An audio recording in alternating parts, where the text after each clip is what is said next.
برای پلیس ترافیک وزارت امور داخله موترهای جدید و مدرن رسما تحویل داده شد.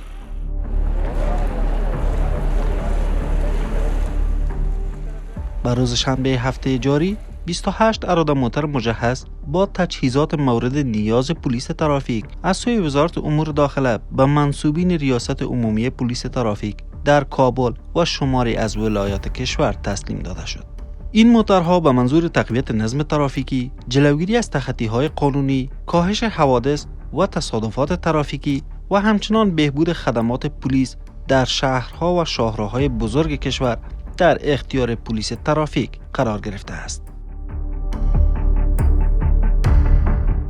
این موترهای تازه تحویل شده دارای رنگ، علامت، یونیفرم جدید و تجهیزات پیشرفته دیجیتالی از جمله کامراها، وسایل کنترل سرعت و سایر امکانات اصلی ویژه پلیس ترافیک می باشند. مسئولان می گویند که با در اختیار داشتن این وسایط جدید سطح تطبیق قوانین ترافیک افزایش یافته، حضور پلیس در زمان وقوع حوادث سریعتر شده و اعتماد مردم نسبت به خدمات پلیس ترافیک بیش از پیش تقویت خواهد شد. امروز الحمدلله شما شاهد عزیزین که وزارت امور داخله معاونیت ارشد امور امنیتی تقریبا در حدود 28 اراده وسایط مجهز که به تجهیزات بسیار مدرن مزین است و امروز توسط رهبری وزارت امور داخله به همه مسئولین ترافیک ولایات و شهرها توزیع شد و الحمدلله وزارت امور داخله شما شاهد هستین که اقدامات اخیری که روی دست گرفته شد تغییرات بسیار عمده در سیستم نظم ترافیک و همچنان الحمدلله جلوگیری از قسمت بزرگی از حادثات الحمدلله خیلی مثبت تمام شده. یعنی ما ارجبایی که در اخیر داشتیم حادثات و آمار و ارقام تلفات که در یک روز داشتیم الحمدلله او آمده تقریبا در یک ماه همچنان تلفات را ما داریم. یعنی در سابقه ما جریان شاهد ازی بودیم که تقریبا در روزی 28 الی 30 نفر تلفات داشتیم. امروز الحمدلله در ماه گذشته ما در حدود 28 نفر تلفات در حدود یک ماه داشتیم. یعنی یک تغییرات بسیار عمده و مثبت است.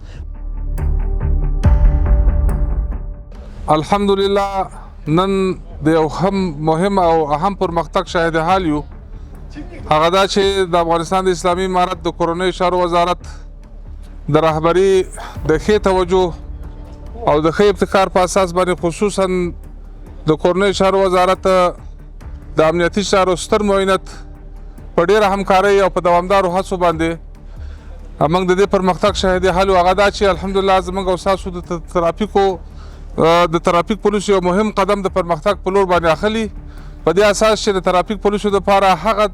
وسایط او وسایل چې د ریاست الوزرا د عالي مقام په ځانګړي شفقت باندې د خریداري شوي دي او اخیستل شوي دي او هغه نن د کورنیو چارو وزارت ترافیک پولیسو ریاست ته په واک کې ورکول کېږي تر څو د ترافیک پولیسو ریاست لا ښه د خپلو هیوادوالو دپاره د شواروز لکه څنګه چې مخکې په خدمت کې و د ښه خدمت جوګه وګرځېږي او مؤثر او اهم اقدامات ترسره کړي.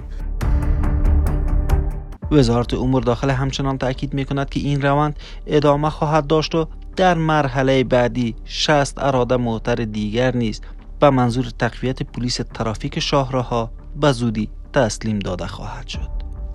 وزارت امور داخله امروز وسایطی که به مسئولین ترافیک و شهرها توزیع میشه به خاطر نظم ترافیک و جلوگیری از حادثات در همه سرتاسر افغانستان مخصوصا شهرها تقریبا 28 اراده وسایط است و این وسایط روند اول است و روند بعدیشان در حدود 60 اراده وسایط دیگر هم تحت کار است. ان شاء الله طبق نیازمندی همه وسایط تنظیم میشه و رنگایی که شما امروز مشاهده میکنین این رنگ مخصوصی است که به منظوری مقام رهبری وزارت و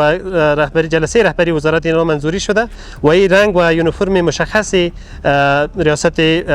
ترافیک است و وسایط ترافیک همچنان منظم و به همچنان رنگ خواهد بود و این توسط شفقت مقام عالی ریاست الوزراء امارت اسلامی افغانستان که بودجه اختصاصی برشان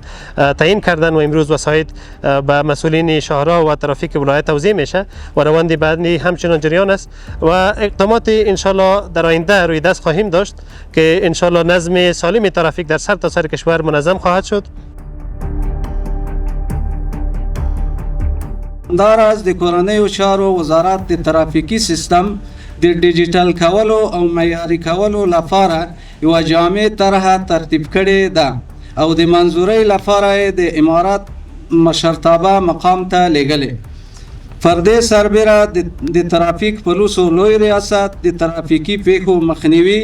او د ترافیکي نظم د لا ټینګښت لپاره د کورنیو چارو وزارت د رهبري شوي د رهبري شورا د پریکړې په اساس د رنګ پر بدلون سربیره د کابل په ګډون په بیلابیلو ولایتونو کې د ناصف جاده، خطاندازي، سپیډ بریکر او ګلمیخونو د نصب پروژې پیل کړي دي چې ټولې د فهم وړ پرمختګ لري. د دې ترڅنګ د کابل ننګرهار لوی لارې لپاره یو ځانګړی کنډک توظیف شوی چې په آسف پذیره سیمو کې د ترافیکي بهیر څاري او له دې اقدام سره د یادې لوی لارې ترافیکي پیښو کچه د پام وړ راټیټه شوې ده او همداراز په هیواد کې د ښه امنیت د ټینګښت او د ترافیکي نظم د تأمین لپاره ترافیکو